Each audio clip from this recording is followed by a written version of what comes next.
Welcome.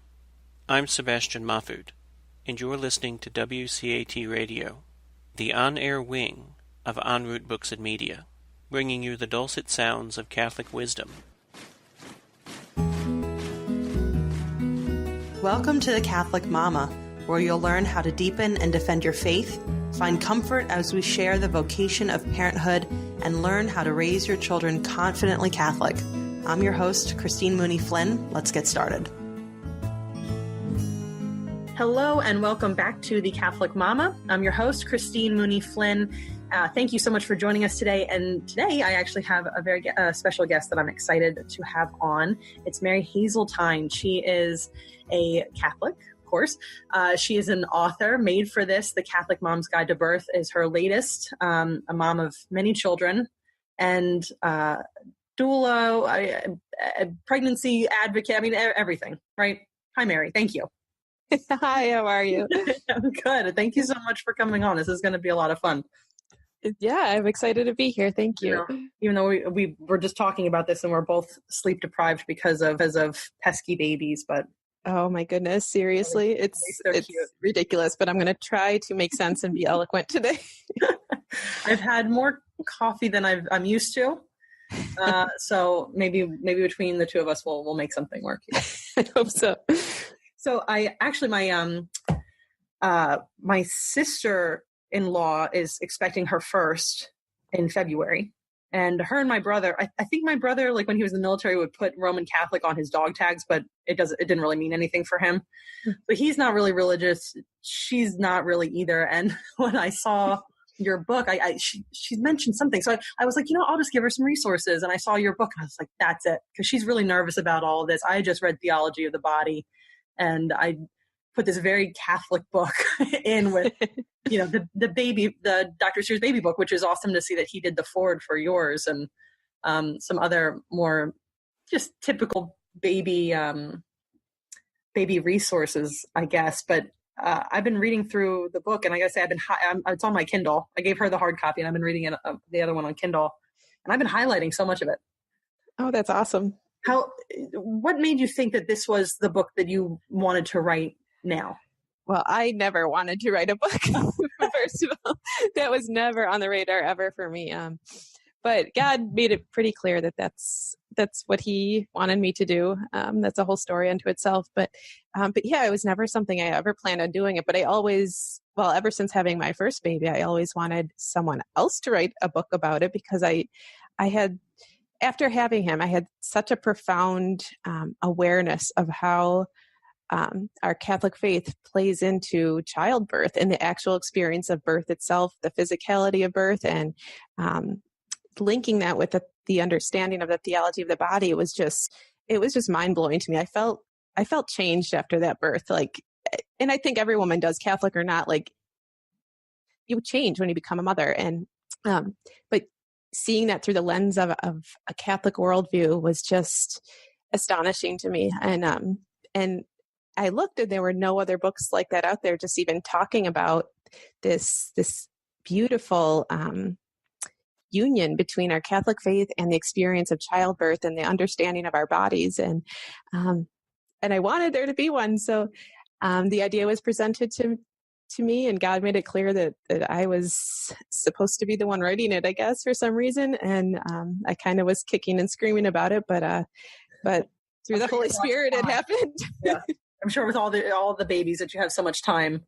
Yes, I have tons of leisure time to just write away in coffee shops, and that's right. Oh, nice. Yeah, but there was no other book like that out there. There's lots of secular books about childbirth, tons of them. But there was nothing from a Catholic point of view. And we're open to life in the Catholic world, or we should be, and we have a lot of babies. So it was kind of interesting to me that there was nothing from a Catholic perspective that kind of had a whole person approach, body, mind, heart, and soul.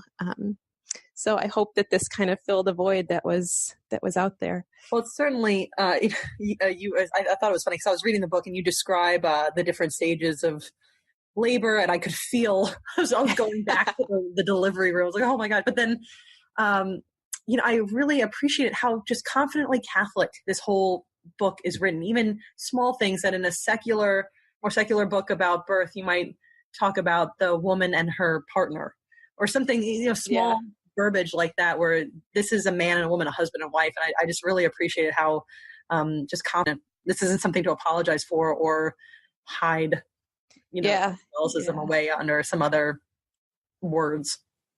Yeah, I think there was some talk about, toning it down a little, but I was like, I had a greater understanding, I think, of the birth world, and that there was a need for something that was unapologetically Catholic. Yeah. So, and it stands out. It's just so refreshing to see it because you don't see that anywhere. So it truly is something unique. Oh, good. I'm glad you. Yeah, I'm really. Well, I already told. I mean, now my husband and I realized I was looking through, because every Friday I do this like mini under 10-minute episode about a different part of the Catholic Catechism. And I got to the part about contraception, and I had read through that before, but I had to now explain it in 5 to 8 minutes. And I realized, my husband and I realized that we were wrong.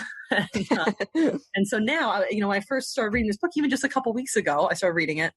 And I was like, oh, this is nice, but I'm probably not going to use it I'm not planning on having any more kids. And now this may be very appropriate, because I'm sure in 10, 12 months, well, who knows? I'm not sure, but I've already had 3, so maybe I'm.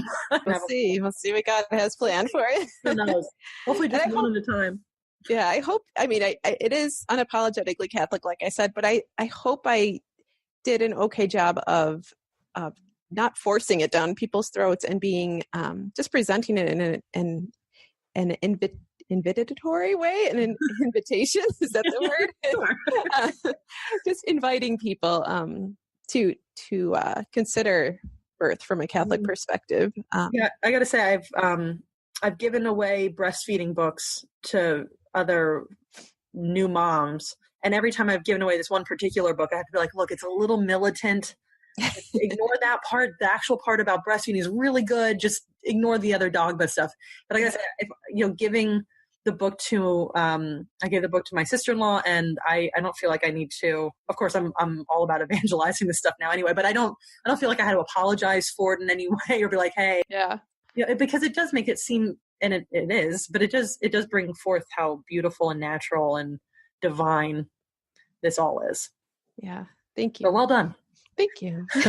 Now, I jumped right into this because I'm so excited to talk about your book. But for anybody who's listening who doesn't know Mary Haseltine, can you give us a brief overview? Say hello and introduce yourself a little bit. 10 minutes. Sure.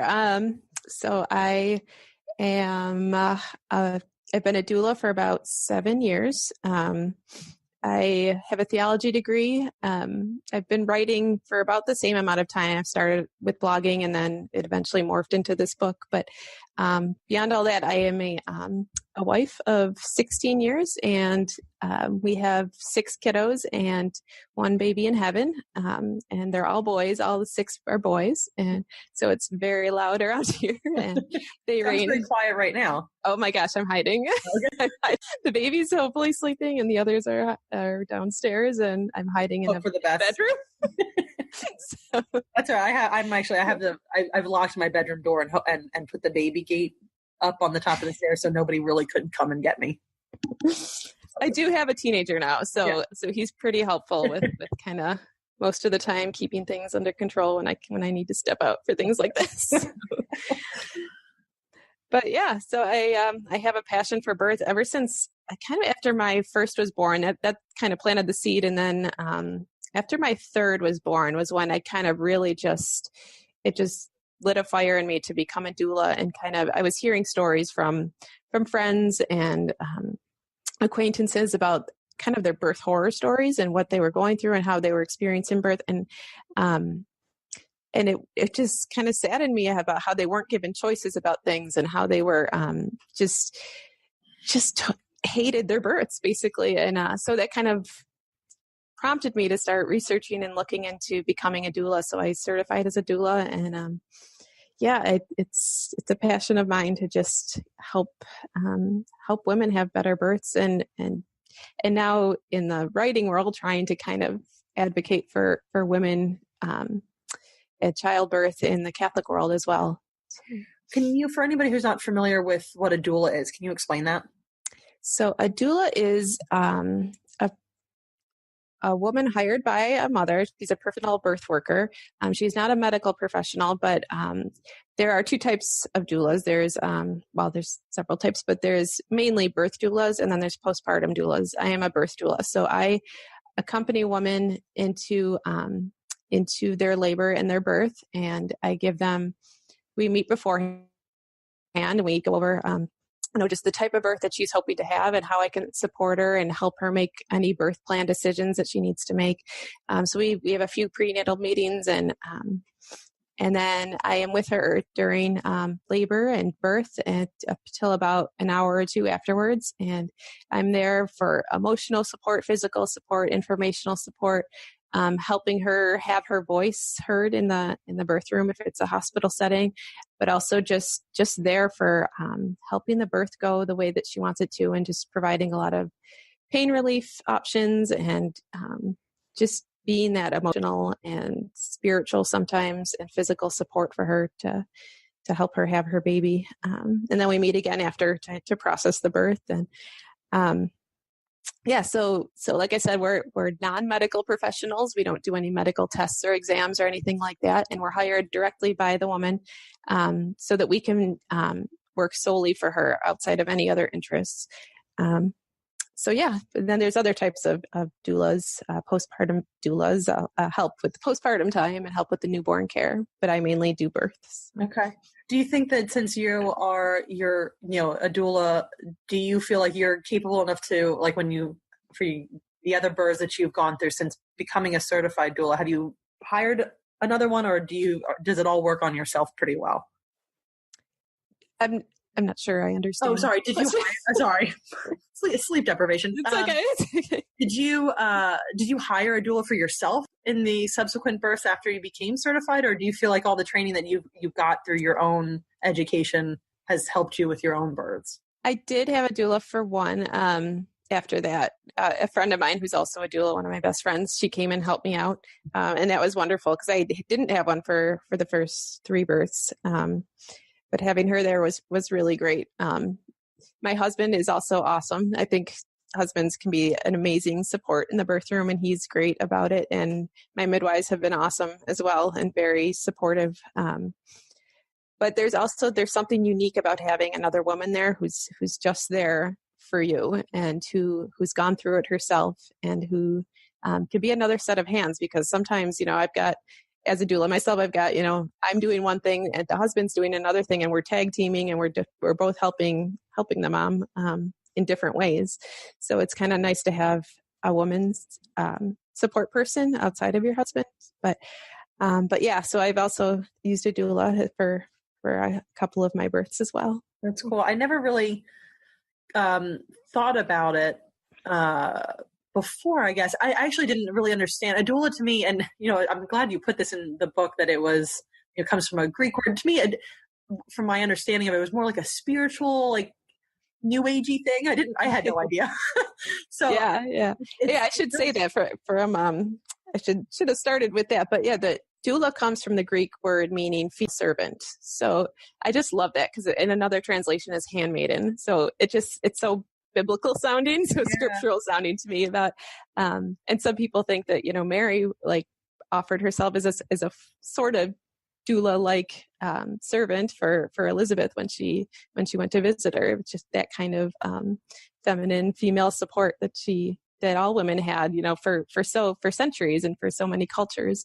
It was the women who came and helped during a birth. So we're kind of reclaiming that in the doula world, trying to reclaim a little bit of what has been lost in our culture in the last century or so. But yeah, so it means female servant, and we're there to just serve. And there's like a trillion little ways that we do that in the birth room and beforehand and afterwards too. That's really cool. Well, I'm going to keep an open mind about this. My whole birthing world. Now the birthing, horror stories, my first pregnancy was very unplanned. And so I just kind of threw myself at the nearest OBGYN because I was kind of new to the area. I was like, help. And I realized after the fact, or kind of during it, I didn't know what other options were because I was new to the area that I was living in, that it felt like I had a medical condition. It felt like I was being treated for some kind of disease. And but then I went to this birthing center for the other two, and I was amazed. They would, even small things like, when I checked in, like, oh, go weigh yourself, rather than a nurse weighing and making me feel like I wasn't capable of doing it myself. Or it was such a different experience. And when you give women the chance just to be in their natural state, it really changes the way it changed the way I felt about That's great. entirely. And so I've slowly, maybe not so, but by my third one, I'm all in for natural and the spiritual connection. Although at that time I was not, I don't know what I was. I think I was still atheist. I don't know. Who knows? It's been a whirlwind. Yeah. It's so interesting to me how the parallels in the birth world between that and fertility. I mean, it's obviously all connected, but, the way that our culture talks about fertility nowadays as, a medical condition, as a disease, as a liability, that's so reflected when it comes to birth as well. And I don't think a lot of people in the Catholic world have made that connection that pregnancy and childbirth is not a disease. It's not necessarily an emergency. Yes, sometimes things do go wrong, but that's when it's outside the natural order. There are times when things go outside of the normal plan, but in and of itself, pregnancy is not a liability. It's something that's supposed to happen. It's the end result of something working. So I'm glad you had that experience of not being treated as sick because you were pregnant. But pregnancy is hard, birth is hard, but it's not. It's not a disease, like you said. So, yeah. I'm glad. Yes. Glad. So with your connection with theology of the body, was that something, I wanted to ask you, are you a cradle Catholic? I am. Yeah. I had a reversion in high school and in college. So I kind of fell away a little bit during that time, but then had a big reversion. And then switched my major and ended up with a theology degree. So, and is that where the theology of the body love came from? It started there. Yeah. I just read it a couple months back, and it's another life-changing one. I wound up highlighting a lot of the passages, and it just, I always had this idea that the body was something you tried to get away from. The spirit was something better and separate, and you were trying to get rid of, I guess, very Eastern like. I was just, trying to get away from the body so much. And then I realized it distorted a lot of my ideas about myself or my relationship with my husband or what that was supposed to look like. And theology of the body really changed a lot for me. Yeah. Yeah. And it's interesting because the theology of the body, it's beautiful and it's life-changing, but it's not necessarily anything new. It's St. John Paul, taught it in a beautiful and new and unique way, but it's ages old teaching of the church about the human person as body and soul integrated, and how our bodies are made and we are entire human persons made in the image and likeness of God. And what does that mean? And how do our bodies reflect him, and what are they supposed to say? And it's a very sacramental way of viewing our bodies, which is very Catholic and very ancient, but he did it in a way that made it accessible to people. And it's life-changing. Yeah, it really was enjoyable to read it. And then when I was reading your book, to see that, anything that, of course, you mentioned it in there. It's this blending of, or looking at pregnancy through that lens. And it was nice to see it from that way, because again, when I was reading Theology of the Body, he doesn't talk about pregnancy and childbirth specifically in there. Mm-hmm. So it's very cool for me to get this new perspective, because again, I'm not in this for very long. So this has been very, I've just really enjoyed the book. And you know what? That made me think of something, because I was just looking this up again. We were thinking, we were done with 3, and now we're wondering, well, no, we can't say that we're done. So now I'm thinking again to the birth center. Did you birth in hospital settings and birthing centers at home? What, all of them? What is your preferred? So 4 of my babies were born at home, and 2 were born at the hospital. Okay. I was looking at home birth. I'm nervous about home birth, the idea, because I have we're in a smallish townhouse, and I have a large St. Bernard.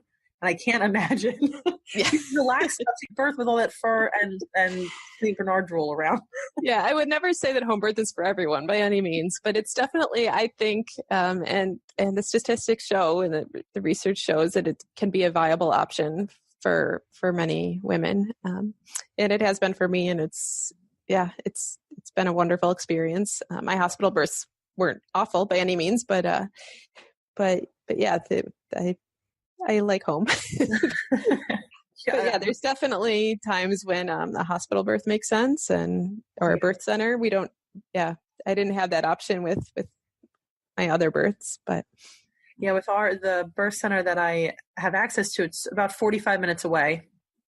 So it's not super close, but it's not bad either. And then I don't have a St. Bernard. I can't even. I mean, yeah, it's not like we have like family close by that you would send the dog for whatever. I don't know. It makes me nervous. He's a St. Bernard. Can't he like fetch you water? I know. I imagine like, oh my gosh, if we like get a tub, then I'm going to be able to see the little hairs floating in the top of it. Like that does not sound relaxing. One of my favorite things about going to the birth center is that it looks like a bedroom, each of the rooms, and then it's so clean. I don't have to worry about any of it. Oh. But then I wound up with my second. She was born 6 minutes after I got there. I was like, well, what did I pay for? Whoa! Wow. Yeah, it was cutting it close. Yeah, just a bit. Just a bit. I was working through one of, I didn't know my first birth. It was, they broke my water at the hospital. It was just whatever it was. And so I didn't go through the whole natural, from start to finish, labor. So I didn't know how quickly I progressed through all of this. And so I was telling my friend who was going to come watch my firstborn, I was like, take your time, whatever. And no, but I refused to give birth in the car because I didn't want to pay for the ambulance or the hospital or anything. So you have to go to the hospital and give birth in a car. Like, no, I want to turn around and I paid for it already. Please go faster. I do. As you're talking, I do want to make it clear to people who might not understand what a doula does, that a doula is not just, contrary to popular notion, a doula is not just for natural birth or not just for home birth. It's for any woman in any type of birth. So I've had clients who know that they want to have a medicated birth, and so I go in and help them with that. I've had clients who know that they will need a cesarean. And unfortunately, in our area, the doulas are not yet allowed to be in the room for a cesarean, which is frustrating. But in other areas, they are. So you can always check if you're in that situation. But yeah, I just want to make it clear that it's not just for women who have a certain type of birth. Yeah. Any woman in any type of birth can benefit from a doula in some ways. That's good to know. Yeah, I mean, I would imagine, especially in a hospital setting, because it does feel more medicated, and you might not know the people that are there, and it could be a rotating OB that you might have only visited a couple times throughout your whole pregnancy. So it'd be nice to have that advocate with you. Exactly. Yeah. And the staff is coming in and out, and you don't know many of them. And to have somebody there with you the whole time that that you've met, that you're comfortable with, that can remind you of what you wanted when staff might be offering alternatives or pressuring you into decisions. It's pretty invaluable, especially for hospital births, I think. Well, where were you on my first pregnancy then? I could have used that. I didn't know. Oh, that's great. Yeah, that's a very good a good thing to point out. Because yes, a lot of these conversations can go just home birth or natural birth, but every woman needs the help and the guidance, and especially my mom was accidentally, because she lives out of state. She just happened to be driving up to visit me when I wound going into labor. Mm-hmm. She had planned on coming a couple days earlier or later, whatever it was, had switched, and she wound up driving up while I was in labor. But at the same time, I didn't really want my mom there either, because it had been how many years since she gave birth and was in a room, and I think it would have stressed me out more. So having a woman that wasn't your mom and wasn't just another rotating staff member would have been nice. Yeah. So what's next? Made for This came out just earlier this year. Yes. Right. Yeah. Just this past So April. are you just basking in the glow of? No, I had a baby a couple months later, and it's been like totally eclipsing anything to do with the book. Whoa. It's been good. It's been an intense time. We're still adjusting to number 6. So yeah. Oh yeah. So I've heard once you get past 3, I've heard that 4 or more is the undid parents. That's the thing that just set them over the edge. Or they're like, oh well, once you hit 3, any more than that, you're outnumbered. It's not a big deal. Yeah, I've heard that too. But maybe that's true for many people. Yeah. It's been tough this time, but yeah, it's okay. Here's my take on it. And I was thinking about writing a blog post if I ever had the time on this topic, but like, it's all in my head, but I can never get time to write anymore. But anyway, they say, it gets easier or whatever, the more you have, and it does not get easier the more you have. It gets different, and certain things get easier the more you have, but it's not going to just suddenly be a piece of cake to have, like go from 5 to 6 kids.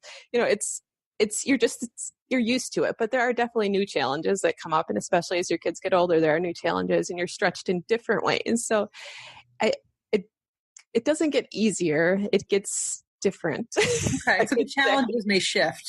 Yes, yeah, and I don't say that to Yeah, no, that's good. I was even noticing. Cynical, but yeah, no, I get it. So my oldest, he's only 5. I have a 5, a 3, and a 1-year-old, and even my oldest is now wanting to help a lot. So there's small things where I forgot to get the diaper cream or something. I was like, oh, hey, can you go get that for me? And he could, so I didn't have to get up and leave the baby, and that was very helpful.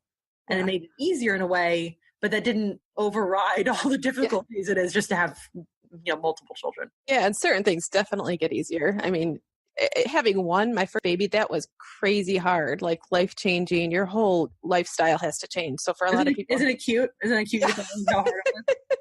I know. It was like, it rocked my world. Like you questioning everything, your identity, like it was just very, very hard and isolating and whatever. So that there's just different hard things with each different season of life, and different. Sometimes you have that next baby and that one's not as hard, and you kind of get into a groove much easier, and then you have a harder baby or a harder season or whatever is going on in your life. And but you know what, God's there in all of it, and whether it gets easier or harder, like He's there, and He's the one in charge and giving you these kids, so He's going to give you the grace to get you through whatever. That's a wonderful thing tonight. I was just thinking that the other day because I was like, man, my youngest is 1.5 now, and when my middle child, she was walking at like 9 months. So when she hit it around 2, she was just ready to do things that her big brother was doing. So, wow, we're so close to that. It could get slightly easier soon.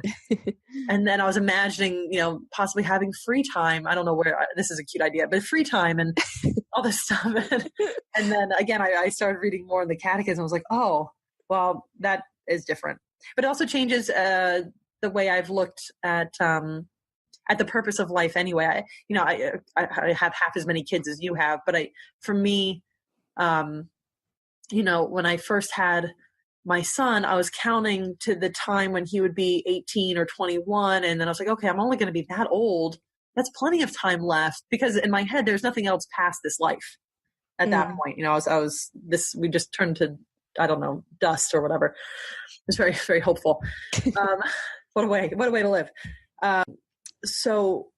But now, having more kids, I can see, if I have more kids, I have more chances to bring these souls to God. And if I have a hard time during life, well, that's okay, because I'm going to have eternity with something much greater than what these hardships are. These hardships are helping me even possibly enjoy eternity more.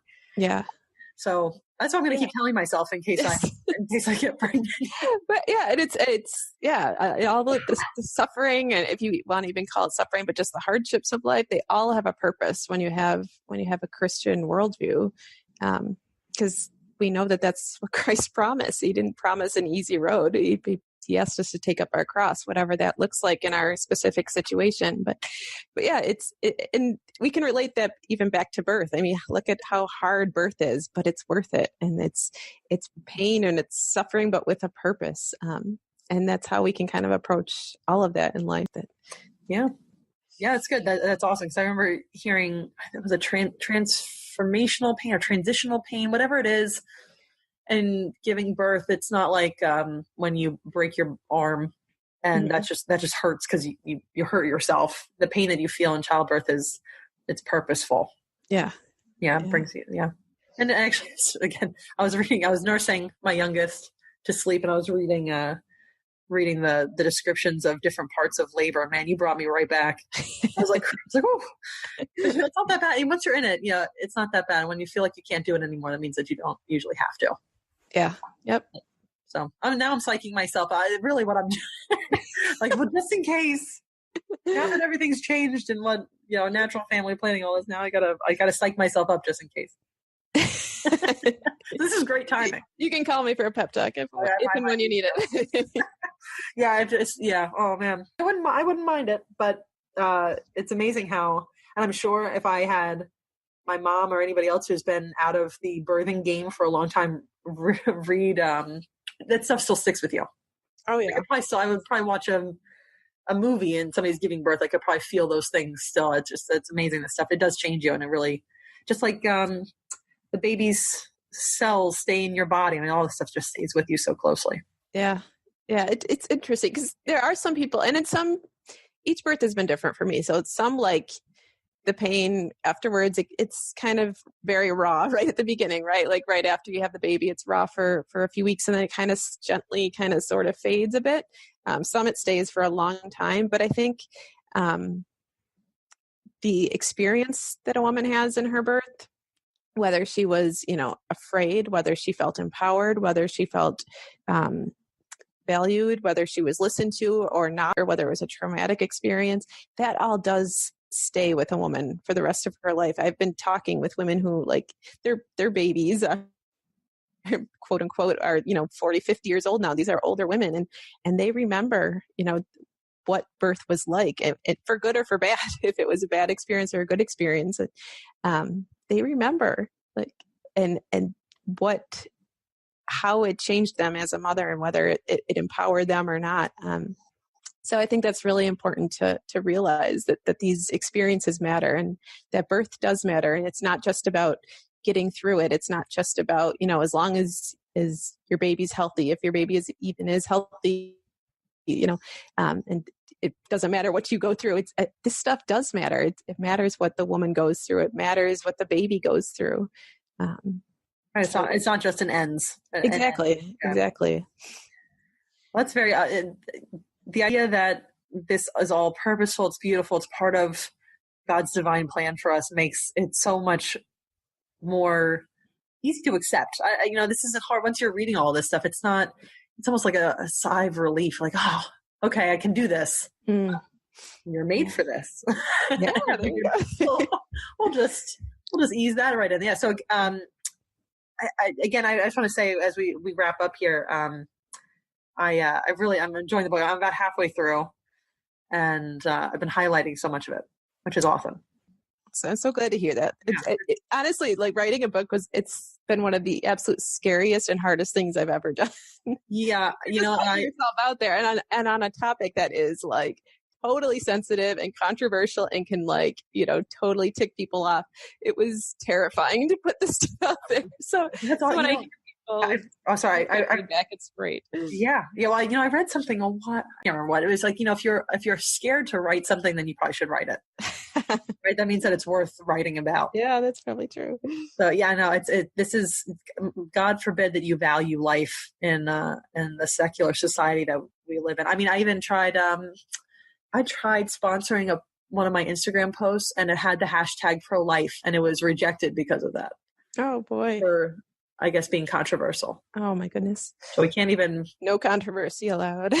No. Can't be grateful for every life, but hey, it's such a bizarre thing. So this is very cool. Like I said, it was reading it. It was noticeable that you were talking about I mean, you presented everything as truth, which it is. It's an objective truth. So it was very cool to read that. It didn't feel like you were dancing around. I'm glad you stuck to your guns on that. Thanks. Thank you. Yeah. So now, I mean, I hate to say, what are you going to do next? I would say I enjoy your baby. Yes. Yeah. The fact that you wrote a book, which is a monumental feat. My husband just finished one. And I should also say, awesome. Congratulations to your husband for putting up with this, because I say the same thing to myself for just going through the writing process. Because I mean, I read his book many times, and you can see the 1,000-yard stare as he's realizing something he wants to write or whatever. But it's quite a journey, I know. Yeah. Right now, it's getting back to dueling since having the baby. Just starting to get back into that, and raising these 6 kids because I'm homeschooling, so that takes up a ton of time. And there are no plans at the moment. Just enjoys. In my daydreams, I sometimes think, oh, that would be cool to do X, Y, or Z, but like realistically, we'll just see what God has. But that's not on my radar at the moment. Well, anybody who hires you as a doula sounds like they're going to be very lucky. Oh, thank you. Well, thank you so much. Anybody listening, MaryHaseltine.com is the website. You can find her on Instagram, where I found her. Wonderful. And actually, I was saying, Mary, right before we hit record, I'd never heard of Marian consecration because, again, I'm new to all of this. So there's a lot of nuancey parts of the faith that I have no idea about.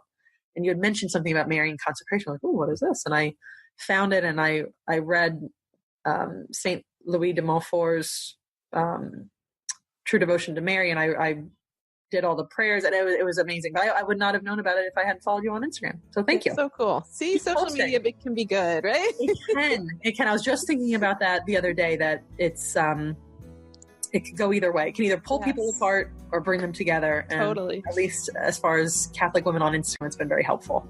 That's great. And the book is made for this. Absolutely pick it up, even if you don't think that you're going to have a baby anytime soon. You might change your mind. Who knows? But thank you so much, Mary. I appreciate you doing this. Thank you. All right. Until next time, guys. And I'll put any links to the book and Mary's website in the show notes. And until next time, guys, thanks for listening. Don't forget to head over to thecatholicmama.com to get your free copy of How to Talk to Your Kids About God. This handy little ebook will teach you how to broach the topic of God with your children, or how to respond to your kids when they want to talk about God, as well as give you answers to 7 of the trickiest questions about the faith that Christian parents face. You'll love the easy to understand grown-up answers, the pared down but not talked down answers you can share with your kids, plus recommended resources if you'd like to deepen your understanding of the topic. Get yours free at thecatholicmama.com.